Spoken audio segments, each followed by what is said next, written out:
Hello and welcome to ANN7. I am Sifiso Mahlangu, and yes, we are broadcasting from Nazareth. It is the ANC's 54th National Elective Conference, and we'll be here for many days until the ANC elects its new president. I'm seated here next to the DSG of the ruling party, the African National Congress, Ms. Jessie Duarte. Ms. Duarte, I welcome you to the show. Thank you very much. It is quite a extravaganza outside here. Security, protocol, media, South African media, international media. Are you excited? What are your feelings about this conference? I'm fine. I'm relieved that we're finally here. It's been many months of planning, many months of logistics and looking at ANC processes on the ground to make sure that delegates are elected in their branches. Obviously, it comes with a great deal of working with a very powerful team. I've got a very good technical team that's been working with me over the months, and I think that that's an important element of making sure that things are in place. And what we're doing now is we're watching if the plan come together, and that's quite exciting. You know, so we're looking and we're troubleshooting today to see if there's anything missing, anything we may have overlooked, and that's where we are right now. What are your expectations for this convention? What are you what are you expectant?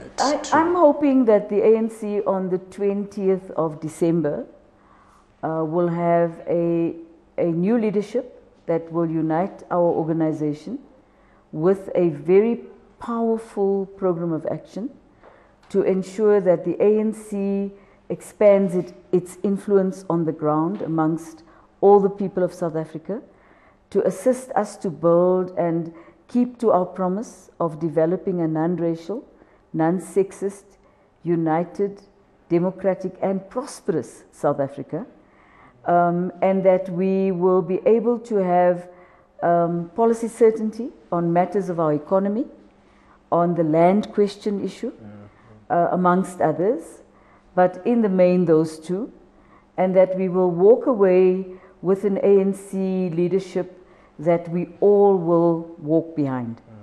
On the level of expectations, there's been many topics circulating in the branches and even nationally in the ANC, such as the expansion of the top six.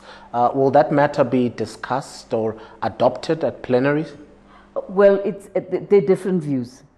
So obviously the first thing that has to happen is we will receive from the ANC's Constitutional Committee a report on the first day of conference, which will enable us to make a decision either way. That report will include all the views that have been expressed by the branches. The Constitution requires us to circulate any recommended changes to the Constitution 90 days before conference, and so that happened on the 16th of December already, and branches were asked to discuss and give their feedback. So the very first business will be to then discuss changes to the Constitution. And as I said, there are different views. There are strong views for an expanded officials. There are strong views for a contracted NEC. So it could go either way, but the good thing is that people have expressed views, and hopefully we'll be able to find a solid solution on the very first day. So if there's an expansion of the officials, then it takes effect immediately, and whatever nominations were made by branches who also made that recommendation will then be put in place. Is it not time, Ms. Duarte, for an electoral reform in the ANC? And I'm asking this because of the factions that exist and the ANC's troubles at the moment, and the trouble that it will have in 2019 if these things continue. So is electoral reform not the way to finally do away with the factions that exist in the ruling party? Well, I think at the moment our system calls for the branch of the ANC to be the ultimate decision maker. And if one examines a branch is located in a ward and the branch is supposed to represent a cross-section of society in a ward. So technically, one could argue that when branches make recommendations, they really are talking for a broad cross-section of people in a community. Well, there's also arguments that suggest that that may not be entirely correct everywhere in the country. So we then believe that if we continue along that trajectory of giving the branches the primary decision-making power, that enables us to find a reasonable amount of comfort in the fact that we're speaking for more than just one or two people. So a branch delegate carries a very heavy mandate. It's not a small thing to be a delegate to an ANC conference. First of all, you would have had to understand the policies of the ANC quite well. You'd also have had to understand what types of decisions are likely to be made and what your branch's mandate to you is.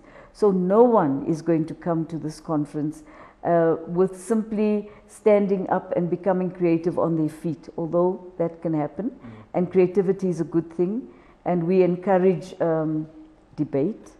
But in terms of electoral reform in the broader sense, I'm not sure whether you mean for the country or for the ANC. As a liberation movement... But particularly for the ANC, because if you vote the way you're voting now, a lot of rigging can happen, a lot of horse trading can happen, the factions, you know, desire to kill each other during the conference. Maybe the way to do is to say, let's reapproach or relook the way that the ANC votes, or else it will eat itself from inside. We're always open to new ideas as the ANC, but for the moment, the power in the branch is the best option that we have, because every member of the ANC has an opportunity to raise a view about not only leadership. And I think the sad thing about this particular conference is the kind of US-style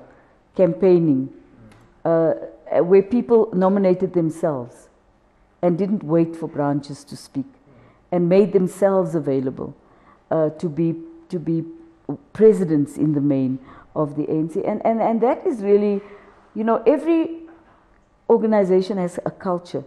And if there's one culture that is in the ANC, is humility. And unfortunately, that in this particular instance was very absent, where people gave themselves, saw themselves as people who could lead a 106 years almost old organization without reference to the membership of the organization, and presented the membership almost with a fait accompli. And I think that that requires review. Also the manner in which our alliance partners behaved during this particular conference, up to the conference preparation, is thoroughly unacceptable. For COSATU, as well as the South African Communist Party, whom nobody denies has an interest in who will lead the ANC and the country. But the manner in which they've behaved is that they have decided that there is one option and one option only, and there is no other option. And I must say that again takes away the impetus from that branch member of the ANC on the ground, who's also a citizen of this country and a representative of a community in a sense. So I think that the issues that cause problems is not the system itself. The real problem is the fact that in a country where you have a high level of unemployment, leadership of the ANC is also seen as the potential for employment. Either you're going to be MP, MPL, or a councillor. So if you get into the top 20% of the NEC of the ANC, you're more than likely to be one of the people who will be on the national list to parliament of the ANC. And so the stakes are extremely high. But it cannot only be about my desire to lead and to be an MP, a councillor or an MPL. It also has to be about my ability. And on that note, when we talk about ability, are you not concerned then, Ms. Duarte, that this conference will present a lot of vote buying? There's been a concern out there in the branches and even nationally that there has been money doing the rounds, or you know, some delegates are captured or seduced into voting for certain candidates. How do you trust then the integrity of the private electoral committee? Well, I think you must separate issues out, because the Electoral Commission is a commission of ANC stalwarts and veterans who've been in the organization for a very, very long time. So they wouldn't be involved in... But they also have a view. Well, they might have a view, but... And they desire. They might, but they are tried and trusted leadership of this organization. And I know of very few liberation movements who completely ignore their tried and tested leaders to lead them at one point or another and rely completely on external factors. No, I think that would be taking the ANC out of its own context, and we don't want to do that. However, no one can deny that there has been a lot of money floating around. As you go to branches, people will say, look, we've been approached by XYZ people, and so-and-so has come along and has said that if we vote for this or that candidate, we will get a particular sum of money. Yes. So money may not have been given then, but if the candidate wins, then the money will come. Others, and you have on your own programs, shown people, and the sad part for me was people should never be anonymous about trying to sort out a problem. They should always put their faces in front of that problem. Where people have said that they are the people of a particular candidate and they were approached by the people of another candidate who offered them money. How do we solve problems when even the media isn't prepared to assist us to examine things from a fact base? Because how do I believe the media? That isn't just somebody you found on the street and you gave him a script to read. In the same vein that you have a cynicism about us, we too have a cynicism about you. So I think that the question of money is there. The question of money playing a role is definitely there. It is unfortunate that our organization struggles to raise money, and yet we found this time around that people had money. People had money to buy T-shirts, to brand cars, to do all manner of things. Maybe because the candidates in this election are not poor candidates. They are not people who are poor and struggling or necessarily from the branches. Well, some of the candidates in this election are billionaires or millionaires. Well, yes, so for that reason, resources will be made available. I think that is true, but I think we mustn't sweep all the candidates with the same brush. I believe some of them have struggled, you know, to get their names known out there properly. But that's the problem. It's not the way the ANC does things. First of all, there should never have been this Hollywood style of electioneering that took place. We've always been an organization that looked at integrity, that allowed branches to examine who a leader should be, that allowed branches to debate whether a person is indeed the one that they want to lead them into the future. So I don't think we're going to focus too much on that any longer. We're not going to be so almost catalytic about it. We're looking at it, you know, the future is here. You're either going to go into the future or you're going to consistently harp back to problems. We're in a space, many of us as the activists of the ANC, where we're ready to move forward, ready to move on to unity in our organization. And if we have to leave the media behind, we will have to do so. Because I think that the cathartic nature of the media hasn't been helpful.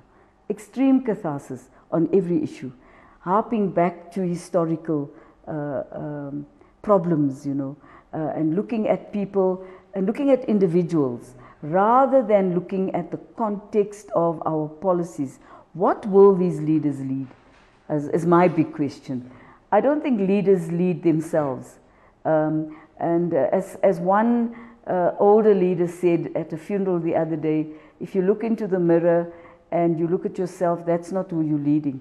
And then if you're only leading that person, you're not a leader. That particular leader looks into the mirror an awful lot, I think. And for that reason, what the media does is it listens to minimalist voices. And those are the voices that it carries. Instead of carrying the voices of the masses of our people, who have a very different story to tell about each one of the leaders that the media have presented to us in such a, let me say, use the word, overbearing way. So we'll go into this conference. Obviously, we've all come with a view, and there is nothing wrong with having a view. Criminalizing people's options is a wrong thing to do. But you've said, Ms. Duarte, that those who speak from the branches, who are critical of the ANC, and those who raise their hands to say, hey, I've been bribed, should not be anonymous. I'll tell you about someone who's not anonymous. ANN7 is running a story where the provincial secretary of the SACP has vocally expressed that they are giving money to delegates as pocket money, just so they don't get bribed at the elective conference. So someone is giving a delegate money saying, well, so that they don't bribe you. But isn't that bribery in itself? It's an interesting preventative mechanism. Perhaps a fraudulent preventative I think mechanism. that it would be wrong as well. Why would you need to do that? It says a lot about how people see the integrity of a delegate. I really must say that, to me, that's quite shocking. It's the first I've heard it, but I am shocked that anyone would make that claim and be proud of saying it. One doesn't do that. And on the other hand, what we're saying to delegates, if there are people out there who have money that they don't want any longer, you have children you have to send to school, perhaps you should take their money and use it to send your children to school, but remember that your branch mandate is your branch mandate. You're allowed to be persuaded by other delegates. You must do so in discussion, but not from a transactional point of view. And once you turn a branch delegate into a commodity, the next best thing would be that you're actually disrespecting the human right of that person. And you're also disrespecting the integrity of that person. So the provincial secretary of the South African Communist Party, don't know which province it is. It's in Mpumalanga. Yes, is completely out of order. Mr. Jackson Mthembu went to social media to say NDZ camp, which means the followers of Nkosazana Dlamini Zuma, are using money to indulge their followers or to get more support for her at the elective conference. Has this come to the ANC's attention? Is there an investigation of some sort on this? No, there's no investigation, because I would seriously doubt the veracity of that statement, as one would seriously doubt the veracity of a number of statements made by the same individual. Do you think Mr. Jackson Mthembu is a factionalist leader in the ANC? Why would he go on the rampage like this? I think he's got a very strong view. He's made his view known very publicly, nothing wrong with that. He has a right to do so. Like many of us, we have views. What is wrong is a view that denigrates another person. One of the things that has been remarkable about Dr. Nkosazana Dlamini Zuma is that she has not ventured an opinion on any other person. She's spoken to the policies of the ANC, she's spoken about unity of the ANC, and she's directed her discussions towards getting people to think about what they would like to say about matters that concern our country. She's talked about drug abuse, alcohol abuse, women abuse. She's talked about education and health. She's hardly ever discussed any other individual. And I think it's a kind of a, you know, when you run out of ideas, you discuss people. When you have ideas, you discuss the ideas.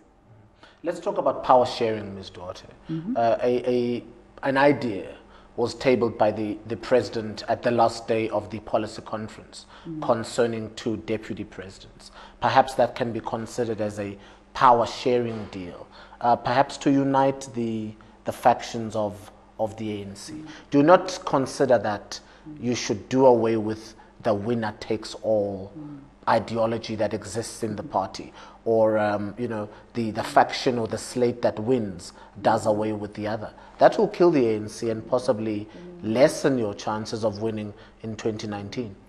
You know, this is not the United States of America. We're an African country. We live on the African continent.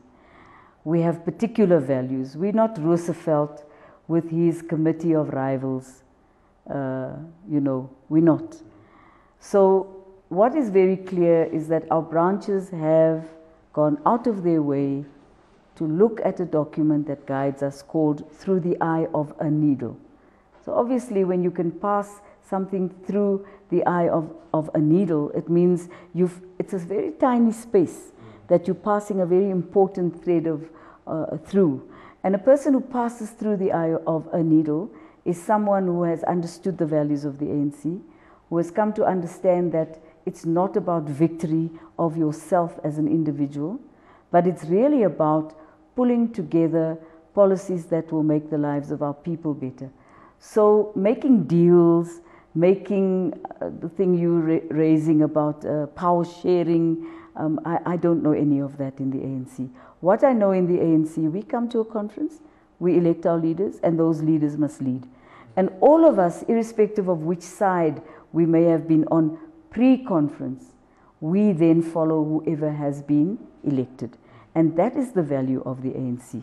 Nothing else. Ms. Duarte, you've confirmed parts of Mr. Gayton Mackenzie's book. No, calling President Zuma's enemies, you know, the book is titled Killing Zuma by All Means Necessary. Mr. Mackenzie alleges that a plate of food was brought to the president at a top 6 meeting.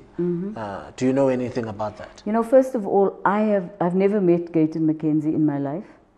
Second of all, I was asked a question by Mr. Ricky Naidu. He asked me if I knew about a plate of food that had been set in front of the president at some point. And I said, yes, I do remember a plate of vegetables having been put in front of the president. The president was uncomfortable with it. I took the plate and took it to the kitchen. I asked where the plate had come from. I got an answer and I left it there. I didn't think about it anymore. I don't know what happened to that plate of food, and I have never spoken to Mr. Mackenzie about that. So well, I can't... You perhaps have not spoken to Mr. Mackenzie, but the incident we're referring to is in Mr. Mackenzie's book. The president was uncomfortable with the plate, and you took it to the kitchen. Yes, I think my question is, do you know who brought that plate? I don't really want to go into that. I think that I am extremely uncomfortable with the kind of version of a story that would ultimately not be discussed first in the ANC. And I do not know where Mr. Mackenzie finds his story from. As I said to you, it would be completely incorrect of you or anyone else to believe that I have confirmed Mr. Mackenzie's story. What I confirmed is what I saw. And I answered a question from a journalist called Mr. Naidu. I've never spoken to a Mr. Mackenzie in my entire life. Do you know of any facts pertaining to the poisoning of President Jacob Zuma or an attempt on his life, Ms. Duarte?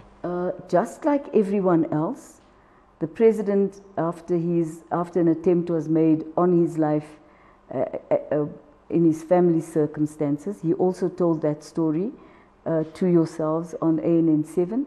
That is how I know about it. So, you know, it's a terrible story. If it has happened, whoever did it is wrong. It is sad that people would want to harm anyone in that manner. It is wrong for people to do that. It is wrong for people to sit around and conspire to do that, if that is what you're asking me. However, you know, I am a receiver of that particular set of circumstances directly from the president. So the sympathy I have is towards him, that anybody would want to harm him shocks me greatly, worries me greatly. Just remember that in the ANC, many people are given death threats. It's not new. You know, we get letters every day, but it is worrying that people would want to harm President Zuma in this way. I've heard President Jacob Zuma speak of threats to his life and speak of the poisoning about 3 times. If the head of state, Ms. Duarte, openly speaks about his life being under threat, an attempted assassination or a plot to poison him, shouldn't the ANC have taken it seriously and investigated what the president has said? I think the ANC's attitude was that this must be investigated by the state authorities that have the competence to investigate matters of this nature, so that, you know, it's actually quite a serious matter. So my hesitance to speak to you in the way you would like me to speak to you is, I'm not going to make accusations until people have in fact been found to have done something cruel, critically cruel like that. It's treason, that's the first point. The attempt on the life of a head of state is not a simple matter. It's a treasonable matter. Secondly, it belongs in the arms of the state that can investigate it and take people up, arrest them, charge them, and make sure that they are prosecuted and sentenced in the proper manner. What is worrying for me is that the state is slow on this matter. Yeah. I'm not happy about that, because it cannot be true that the state doesn't know about this. And the real question should not be to the ANC. My concern is my president safe in the hands of the state? I have to ask that question. He has people who look after him. Is my president safe in the hands of those people? If he has raised threats on his life thrice, again I ask the question, is my president safe in the hands of the state? And I have a right to ask that question, not just as an ANC member, but as a citizen. That is an awfully worrying matter. The burning question I want to ask you, Deputy President Mr. Cyril Ramaphosa did a radio interview where he said he believes Kwezi, the lady that allegedly was raped by President Jacob Zuma. Many people in this country have reacted to that statement to say, if you really believed her, why didn't you speak at the time? You're doing this for electioneering, you know, you're playing to the gallery. To many, he seemed really disingenuous with those comments. What should we make out of Mr. Ramaphosa's comments at this point? I think that, first of all, there is a mother of a daughter who has passed away, whom the consistent reopening of her child's matter must be very painful. Secondly, any person who steps over graves to make themselves sound more genuine than any other person worries me a great deal. My question and my concern is that if Comrade Cyril was as convinced as he says he is or was, why did he accept to be a deputy president to Jacob Zuma? He's not the deputy president to any other person. He is the deputy president to Jacob Zuma.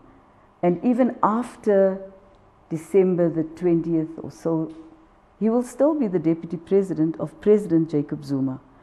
And there was an acquittal in a court, and it was painful for 2 families to have to go through that. The family of Kwezi went through a great deal of pain, and the family of Comrade Jacob Zuma. And Kwezi and Comrade Jacob Zuma themselves went through a great deal of pain. Isn't it better for us to try to leave that situation where the courts had left it? Rape is a very serious crime of violence against women. It's not a matter to joke about or to use as a tool. I'm concerned, and I don't think the Deputy President should have done that. I think the Deputy President is a very astute person. He's also a lawyer. And I think that he knows that, I think the Deputy President knows that what he did was wrong. And I'm hoping at some point he will find it within himself to undo what he said, because post this conference, Comrade Cyril Ramaphosa is still a comrade. You know, he's not the enemy of the state, and he's certainly not the enemy of the ANC. And he will still be Jacob Zuma's comrade after this conference. Speak to me as Ms. Jessie Duarte as I close, sure. And not the DSG of the ANC. Who do you want to win this conference? I'm very clear. I have not been ambiguous. I strongly support a woman for president of the ANC and for our country as well. The time has come. And I believe and there are 3 women. There are 3. I respect all those women, by the way. Lindy Sisulu is an extremely intelligent, brave woman. Baleka Mbete has a great deal of experience politically, and I've worked with her over the last 5 years. A completely genuine human being, whom I love and respect greatly. But I believe that of the 3 of them, Nkosazana Dlamini Zuma has the experience, both nationally and internationally, to carry our country's program forward, to make sure that the goals that we've set out in the National Development Plan will be achieved. She has shown her mettle over and over again as Minister of Health, as Minister of Home Affairs, and I think her finest hours were as Minister of Foreign Affairs, where she represented this country admirably. And I also think the work she's done in the African Union was extremely good work, and praised for that. And you know what impressed me was when they asked her to stay on, because they had not yet decided who could be a leader to follow in her footsteps. So a woman who's regarded by the continent as worthy, surely is worthy in our country. I acknowledge that she is going to have quite a difficult time with South African businesses, but I think when they understand her integrity and her honesty, her courage, and her understanding of the real needs of the people of South Africa, they will grow to respect and love her as they did Nelson Mandela. Because next to Comrade Madiba, this is one of those people with real value. I don't think there's anyone else quite completely like her. And I'm not into hero worship. And I'm also not a cult collector. I don't collect cult figures. I reserve my right to be quite critical of my leaders. And I think that Nkosazana Dlamini Zuma over the years has shown that even if you criticize her, she will listen. She might get angry at times, but she does listen. And we need somebody now who won't only listen, but who will act. And this woman is a doer. And that's why I support her. Ms. Duarte, thank you for your time. Good luck for your convention moving forward. Thank you. And thank you. And that was Ms. Jessie Duarte, the Deputy Secretary General of the ruling party, the African National Congress. I am Sifiso Mahlangwe, broadcasting from Nazareth. Yes, it is the ANC's 54th National Elective Conference. This is ANN7. Thank you for watching.